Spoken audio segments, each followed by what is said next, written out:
Hello friends, viral week में आप सभी का स्वागत है। मैं विवेक कुमार आज आपको एक बहुत ही इंपॉर्टेंट अपडेट देने वाला हूँ पेट्रोल एंड डीजल प्राइसेस को लेके। अभी थोड़ी देर पहले निर्मला सीतारमण जी ने ट्विटर पे एक ट्वीट किया जिसमें उन्होंने ये बताया कि सेंट्रल गवर्नमेंट जो है वो एक्साइज ड्यूटी में पेट्रोल और डीजल में जो एक्साइज ड्यूटी लगती है उसमें भारी कटौती कर रही है, जिसमें जो पेट्रोल पर है 8 रुपये पर लीटर एंड डीजल पे 6 रुपये पर लीटर का डिस्काउंट प्रोवाइड कर रही है सेंट्रल गवर्नमेंट। जिससे कि होगा क्या, देखिए। एक्चुअली जो मेन हम लोग को पेट्रोल महँगा पड़ता है वो एक्साइज़ ड्यूटी जो स्टेट गवर्नमेंट की होती है प्लस जो सेंट्रल गवर्नमेंट की होती है। इन दोनों गवर्नमेंट्स जो कंबाइंड एक टैक्स लगाता है पेट्रोल पे, उसकी वजह से पेट्रोल काफ़ी ज़्यादा महँगा हो जाता है। अदरवाइज़ पेट्रोल काफ़ी सस्ता ही आता है बाहर के देशों से। तो अभी क्या होगा कि जब ये 8 रुपए पर लीटर का सब्सिडी मिल जाएगा, यानी कि 8 रुपए पर लीटर जो रिड्यूस किया जा रहा है प्राइस में, पेट्रोल के प्राइस में, इससे क्या होगा कि पेट्रोल की जो कीमत है वो 9 साढ़े 9 रुपए पर लीटर कम हो जाएगी आम आदमी के लिए। इसके साथ ही अगर स्टेट गवर्नमेंट भी कोई छूट इसमें अगर देती है तो उससे होगा क्या कि पेट्रोल के प्राइसेस साढ़े 9 रुपए से भी कम ज़्यादा का डिस्काउंट मिल सकता है आम लोगों को। लेकिन प्रॉब्लम यहाँ पे ये है कि सेंट्रल गवर्नमेंट ने तो ये छूट दे रही है, बट अब स्टेट गवर्नमेंट इसे इम्प्लीमेंट करती है या नहीं करती है वो डिपेंड करता है स्टेट गवर्नमेंट के ऊपर। तो निर्मला सीतारमण जो फाइनेंस मिनिस्टर उन्होंने साफ-साफ ये कह दिया है सभी सारे स्टेट्स को कि इस चीज़ को इम्प्लीमेंट करना है और ना कि इसका नाजायज़ फ़ायदा उठाना है। अभी होगा क्या, मैं दिखा दे रहा हूँ आपको पेट्रोल के प्राइसेज़ क्या चल रहे हैं पूरे पैन इंडिया में। आप यहाँ देख सकते हैं ये आज का करंट प्राइस है। आंध्र प्रदेश में देख सकते हैं ₹120 है, असम में 105.66 है, बिहार में ₹116.23 है, छत्तीसगढ़ में ₹111.47 है। तो मोस्ट ऑफ द स्टेट्स यानी लगभग 99 100% स्टेट्स में जो है, जो पेट्रोल के प्राइसेज़ वो ये ₹100 के ऊपर ही चल रहा है, जिसमें से बहुत सारे स्टेट्स ऐसे हैं, जहाँ पे पेट्रोल के प्राइसेज़ 105, 106, 110 के आस-पास है। वहाँ पे क्या होगा कि पेट्रोल के प्राइसेज़ इस सब्सिडी के बाद, इस रिडक्शन के बाद जो है वो ₹100 से नीचे आ जाएँगे, जिससे आम लोगों को काफ़ी ज़्यादा सुविधा होने वाला है। ठीक है, जैसे आप देख सकते हैं आसाम 105.66 है। तो यहाँ पे पेट्रोल के जो प्राइसेज़ है कल सुबह में अगर आप देखेंगे स्टेट गवर्नमेंट इस चीज़ को इम्प्लीमेंट अगर करती है, तो ये जो प्राइस है ये आपका अगर स्टेट गवर्नमेंट कोई डिस्काउंट नहीं भी देती है, तो भी ये प्राइस 96.16 पर लीटर पे आ जाएगा। अब जैसे बिहार में ₹116 का रेट चल रहा है, तो यहाँ पे 100 के ऊपर ही रहने वाला है, 100 से नीचे नहीं जाना है। हाँ, स्टेट गवर्नमेंट अगर बिहार की गवर्नमेंट भी कुछ रिडक्शन करती है एक्साइज़ ड्यूटी वगैरह में, टैक्सेस वगैरह में, तो ये पॉसिबल है कि बिहार में भी रेट कुछ कम हो जाए, बट अभी ऐसा फिलहाल कुछ दिख नहीं रहा है। जो सेंट्रल गवर्नमेंट का जो रिडक्शन है वही इम्प्लीमेंट हो जाए तो बहुत बड़ी चीज़ होगी। अब जैसे जम्मू कश्मीर हो गया, हिमाचल प्रदेश हो गया, हरियाणा है, झारखंड है, गुजरात है, तो इन सारे स्टेट्स में पेट्रोल के प्राइसेज़ आपको ₹100 से कम में देखने को मिल जाएँगे कल के डेट में। कल सुबह जब 6 बजे के बाद जब नया प्राइस आएगा, तो उस समय आप इस चीज़ को देख पाएँगे। अभी का प्राइस आप एक काम कर सकते हैं, स्क्रीनशॉट ले सकते हैं एंड कल सुबह आप देखिएगा जितने भी स्टेट्स हैं सबके सब में साढ़े 9 रुपए से 10 रुपए तक की कटौती देखने को मिलेगी, जिसमें केरला गवर्नमेंट ने ऑलरेडी अनाउंस भी कर दिया है रिडक्शन को लेके। केरला गवर्नमेंट ने एडिशनल 1.5 रुपीज़ का एडिशनल रिडक्शन किया है petrol prices and diesel prices में।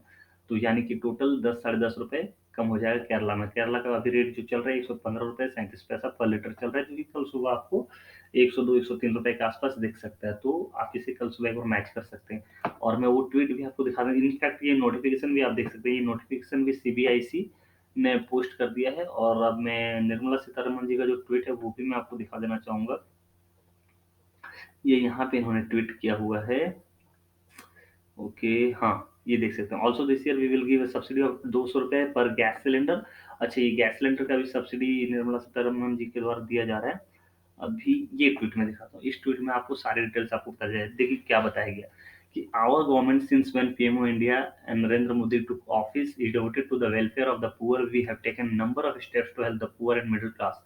As a result, the average inflation during our tenure has remained lower than during previous government। यानी कि इन्होंने ये कहा है कि जो मोदी सरकार है और जो इंडिया के पीएम है, वो पब्लिक की भलाई के लिए डिवोटेड हैं और उन्होंने पब्लिक की भलाई और मिडिल क्लास की बेहतरी के लिए काफ़ी अच्छे कदम उठाए हुए हैं। और इसका जो रिज़ल्ट है, जो इन्फ्लेशन है, एवरेज इन्फ्लेशन है, वो काफ़ी कम है प्रीवियस गवर्नमेंट के कंपैरिज़न में। उसके साथ ही उन्होंने दूसरा स्टेटमेंट दिया है, today the world is passing through difficult times, even as the world is recovering from COVID-19 pandemic, the Ukraine conflict has brought in supply chain problems and shortages of various goods. This is resulting in inflation and economic distress in a lot of countries। यानी कि जो current scenario चल रहा है world में, जिसमें कि इतने कठिन परिस्थितियों में भी वर्ल्ड में कोविड-19 का पैंडेमिक चल रहा था, उसके बाद किसी तरह से पूरा वर्ल्ड रिकवर करने की कोशिश कर रहा था। देन अचानक यूक्रेन में और रसिया का जो कॉन्फ्लिक्ट है, वो सामने आ गया, जिसकी वजह से सप्लाई चेन में प्रॉब्लम्स हो रही है एंड वेरियस एसेंशियल आइटम्स यानी कि जो खाने-पीने की वस्तुएँ हैं और जो दैनिक ज़रूरी चीज़ें होती है, उनके सप्लाई में प्रॉब्लम होने लगी और शॉर्टेज भी होने लगे बहुत सारी कंट्रीज़ में। ठीक है, और ये जो प्रॉब्लम्स है बहुत सारी कंट्रीज़ के द्वारा फेस किया जा रहा है, लेकिन उसके बावजूद even during the pandemic our government set a paradigm of welfare specially with PM Garib Kalyan Anna Yojana. This is now acknowledged and appreciated the world over. यानी कि इसके बावजूद भी इंडियन गवर्नमेंट ने इन चीज़ों को कंट्रोल करके रखा हुआ है एंड इसके अलावा पीएम गरीब कल्याण अन्न योजना के तहत मुफ्त में अनाज बाँट कर गरीबों को बहुत बड़ा काम किया है और जिससे कि पूरा संसार यानी पूरा वर्ल्ड एक्नॉलेज भी कर रहा है। इसके बाद निर्मला सीतारमन जी ने ट्वीट किया है कि despite the challenging international situation, we have ensured that there are no shortages, scarcity of essential goods. Even a few developed countries couldn't escape some shortage disruption. We are committed to ensure that prices of essential items are kept under control. यानी कि उन्होंने ये बताया है कि इन सभी challenges के बावजूद भी इंडियन गवर्नमेंट ने यानी कि इंडिया की सरकार ने जो शॉर्टेजेस होनी चाहिए वो शॉर्टेजेस अपने देश में नहीं होने दिए इसेंशियल गुड्स से रिलेटेड। लेकिन इसके बावजूद भी बहुत सारे ऐसी कंट्रीज है जो इस इन चीज़ों से नहीं बच पाई है और वहाँ पे जो इसेंशियल आइटम्स है यानी कि दैनिक जीवन में जो भी चीज़ें यूज़ करने लायक होती है उसमें शॉर्टेज और प्रॉब्लम्स देखी गई है।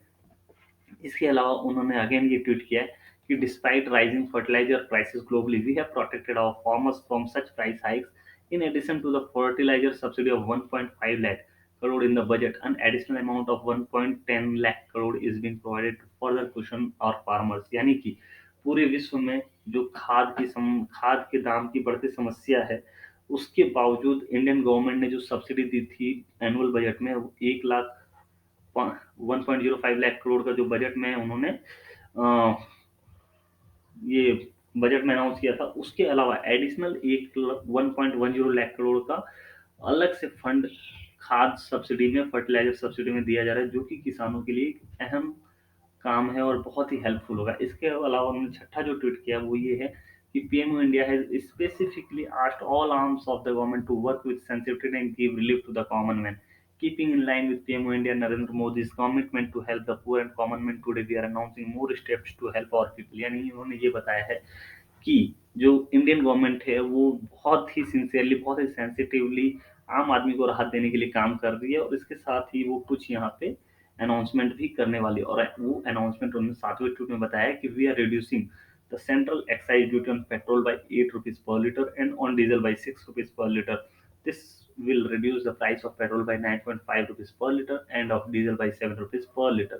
It will have revenue implication of around 1 lakh crore per year for the government। यानी कि इन्होंने साफ तौर पे बताया है कि जो पेट्रोल के प्राइसेस हैं उसमें सेंट्रल एक्साइज ड्यूटी को 8 रुपए पर लीटर घटाया जा रहा है और डीजल पे 6 रुपए पर लीटर घटाया जा रहा है। जिसके बाद जो एक्चुअल इम्पैक्ट होगा डीजल में पेट्रोल में वो 9 रुपए 9.5 रुपए का इम्पैक्ट होगा यानी 9.5 रुपए तक पेट्रोल के दाम गिर जाएंगे एंड डीजल के दाम भी 7 रुपए पर लीटर तक गिर जाएंगे। इसके अलावा उन्होंने ये चीज़ भी मेंशन किया है कि इस सब्सिडी यानी इस रिडक्शन के बाद जो गवर्नमेंट को झटका लगने वाला है वो 1 lakh crore rupees per year का झटका लगने वाला है। यानी कि सरकार को जो रेवेन्यू हो रहा था उसमें 1 लाख करोड़ रुपए का नुकसान हर एक साल होने वाला है इस रिडक्शन के बाद जो पेट्रोल रिडक्शन किया जा रहा है। इसके अलावा I wish to exhort all state governments, specifically the states where reduction wasn't done during the last round, to also implement a similar cut and give relief to the common man। यानी इन्होंने state government से ये निवेदन किया है कि state government इस reduction को अप्लाई करे एंड आम आदमियों को इसका लाभ पहुंचाने में मदद करे। उसके साथ ही उन्होंने एक और ट्वीट किया है कि also this year we will give a subsidy of 200 per gas cylinder up to 12 cylinders to over 9 crore beneficiaries of Pradhanmantri Ujjwala Yojana. This will help our mothers and sister. This will have a revenue implication of around 6100 crore a year. यानी कि इसके साथ इन्होंने एक बहुत बड़ी good news दी है कि जितने भी प्रधानमंत्री उज्ज्वला योजना के अंतर्गत गैस मिल रही थी उसमें 200 रुपये पर सिलेंडर के हिसाब से सब्सिडी दिया जाएगा। यानी कि सपोज मान लीजिए 1000 रुपये का सिलेंडर है तो वो सिर्फ आपको 800 रुपये में मिलेगा यानी पेमेंट आपको 1000 ही करना है बट वो 200 रुपये का जो सब्सिडी है वो डायरेक्टली आपके बैंक अकाउंट में वापस चला जाएगा। और इसका जो इम्पैक्ट होगा गवर्नमेंट को उसमें 6100 करोड़ रुपए का हर साल लॉस होने वाला है गवर्नमेंट को इस सब्सिडी इस रिडक्शन के बाद, ठीक है? इसके अलावा we are also reducing the custom duty on raw materials and intermediaries for plastic products where our import dependency is high, this will result in reduction of cost of final products. तो जो ऊपर मैंने आपको statements बताए वो आपके आम आदमी के काम के लिए, बाकी जो है ये सीमेंट्स के दाम वगैरह कम करने के लिए है, उन्होंने कुछ अनाउंसमेंट किया उससे रिगार्डिंग है। तो आई होप आपको सारी चीज़ें समझ में आ गई होगी। अगर आपको कोई डाउट है तो आप मुझे कमेंट बॉक्स में कमेंट करके बता सकते हैं। तो आज की वीडियो में इतना ही, वीडियो देखने के लिए धन्यवाद।